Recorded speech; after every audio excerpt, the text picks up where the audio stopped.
जुन 2072 साल असोज 3 गते आजैको दिनमा जारी गरिएको थियो। त्यो संविधान यो देशका शोषित पीडित मधेसी समुदायले, आदिवासी जनजातिले, महिलाले, दलितले, मुस्लिमले, पिछडिएको वर्ग र क्षेत्रका जनताले यथारूपमा स्वीकार गर्न सक्दैन। किनभने यो संविधान जारी भइरहँदा सङ्गठित रूपमा मेचीदेखि महाकालीसम्मको मध्य प्रदेशमा, जो अहिले प्रदेशहरूभन्दा त्यसको अलग परिभाषा भएको छ, तर सिङ्गो मधेस भूगोलमा आन्दोलन भइरहेको थियो। पश्चिममा थारू, थरुहट, थारूवान र अन्य मधेसीहरूको सहभागितामा भइरहेको थियो भने त्यसभन्दा पूर्व मधेसी समुदायले त्यसको लागि सङ्गठित रूपमा, पार्टीगत रूपमा हामी त्यसबेला अलग अलग पार्टीको रूपमा रहँदा पनि दुईवटा मोर्चाहरू निरन्तर रूपमा आन्दोलनरत थियो भने बाँकी भूभागमा, चाहे त्यो काठमाडौँ राजधानी होस्, चाहे त्यो पहाडका अन्य भूगोलहरू, त्यहाँ मैले अघि उच्चारण गरेको शोषित पीडित वर्ग क्षेत्र समुदायका जनताहरू जुन प्रकारले संविधान बन्दै थियो र घोषणा हुँदै थियो, त्यसबाट उनीहरूको अधिकारहरू सुरक्षित हुन सक्दैन भन्ने कुरामा निश्चित कुरामा अडिएका थिए र सबैको यो मान्यता थियो जुन प्रकारले संविधान बन्दैछ यसले फेरि पनि विगतका आधिकारिक, अनाधिकारिक, पञ्चायती, चाहे राजाका समयका जुन संविधान र संविधान जस्तै डकुमेन्टहरू थियो त्यसैको यो निरन्तरता हुनेछ। त्यसकारणले यो संविधानप्रति देशमा ठुलो असन्तुष्टि थियो, आज पनि त्यो असन्तुष्टि छ र जबसम्म यो संविधानमा संशोधन गरेर होस् वा हामीले यसलाई कम्प्लिटली चेन्ज गर्ने परिस्थिति सिर्जना गर्न सक्यौँ भने त्यो झन् राम्रो, त्यो पुरै बदलेर होस्। तर यो देशका शोषित पीडित समाजका वर्गका क्षेत्रको जनताको अधिकारहरूलाई त्यसमा सुनिश्चित नगरिएसम्म यसलाई स्वीकार्न अप्ठ्यारो हुन्छ। अब स्वीकार्नुपर्ने विषयहरू के हुन् त? स्वाभाविक रूपले नागरिकताको कुरा छ। धेरै विश्लेषण गरियो भने अब हामी यहाँ पातलिँदैछौँ, तर नागरिकताको प्रावधानहरू, सङ्घीयताका मोडेल, जुन मोडेलमा यो संहिता ल्याइयो, चाहे त्यो नक्सा होस्, चाहे त्यो अधिकारको जुन लिस्ट छ, सूची छ, त्यो सूची होस्, चाहे त्यो भाषा संस्कृतिको कुरा होस्, चाहे कतिपय प्रावधानहरू जसलाई मैले त्यो संविधान जारी भए लगत्तै 100 भन्दा बढी ठाउँहरूमा, बुदाहरूमा संशोधन गरिनु पर्दछ भन्ने एउटा लिस्टिङ नै गरेको थिएँ।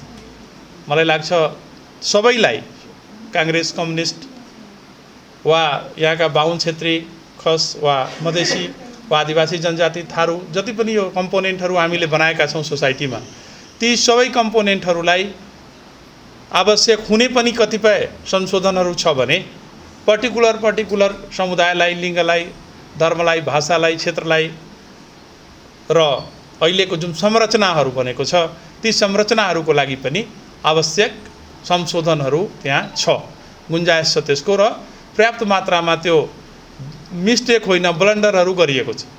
तपाईहरुलाई थाहा छ सबैले को सरकारको विषय, यो देशमा प्रधानमन्त्रीले कहाँ राजीनामा गर्ने, कसरी राजीनामा गर्ने र नयाँले कहाँ कसरी शपथ गर्ने भन्ने सम्मको विषय त्यसमा छुटेको छ। पछि त्यसलाई प्रेसिडियम एक प्रकारले त्यो प्रथाको आधारमा सुरु भयो र चलिरहेको छ, तर त्यो संविधानमा त्यहाँसम्मको त्रुटि छ।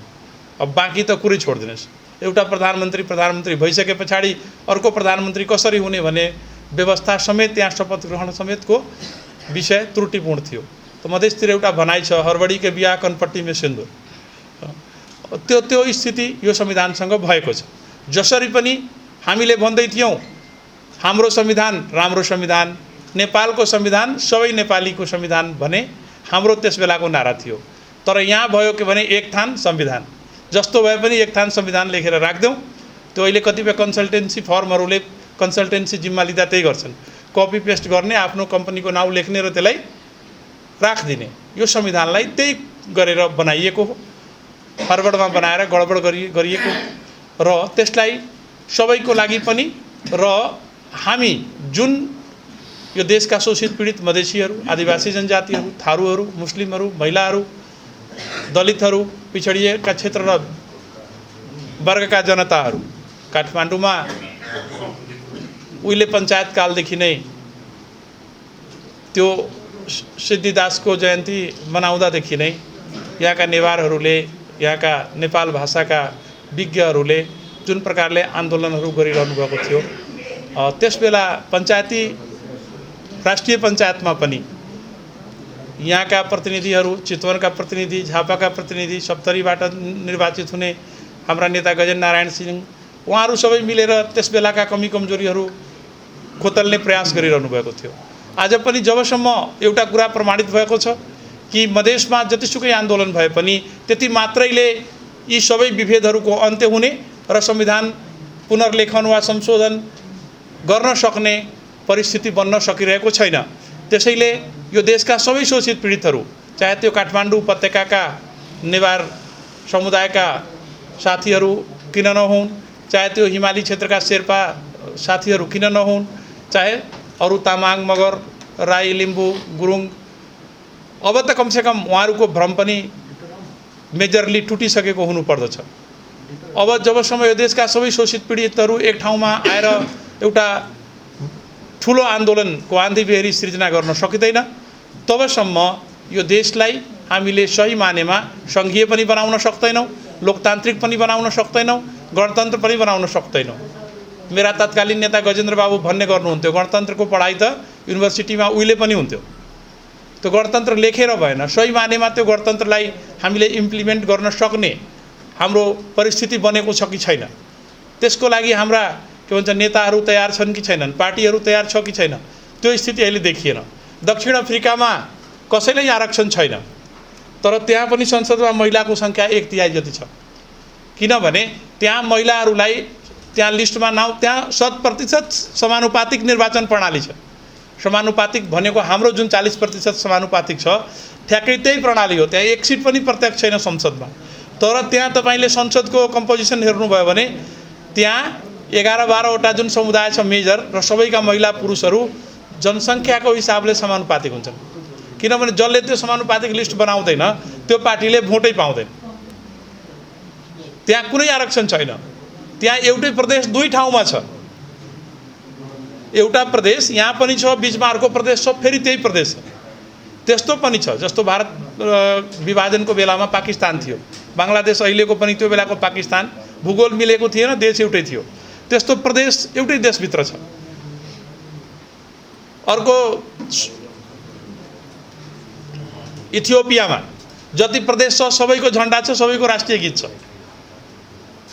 तर त्यो देश अहिले ऱ्यापिड डेभलपमेन्ट त्यसको भइरहेको छ। अहिले त्यहाँ हरेक दिन तपाईँ जाँदा हरेक दिन चेन्ज देखिन्छ। आजको मितिको कुरा म गर्दैछु।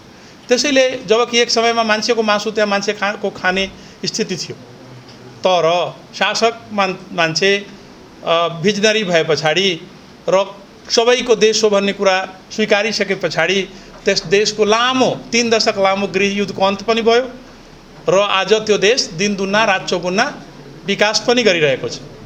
मैलेश जनोबी त्यसको प्रधानमन्त्री थियो, अहिले मरेको छ केही समय पहिले, अब अर्को कोही हुनुहुन्छ होला। त्यसैले जब एउटा भिजनरी लिडरसिप हुन्छ देश विकास गर्न सक्छ।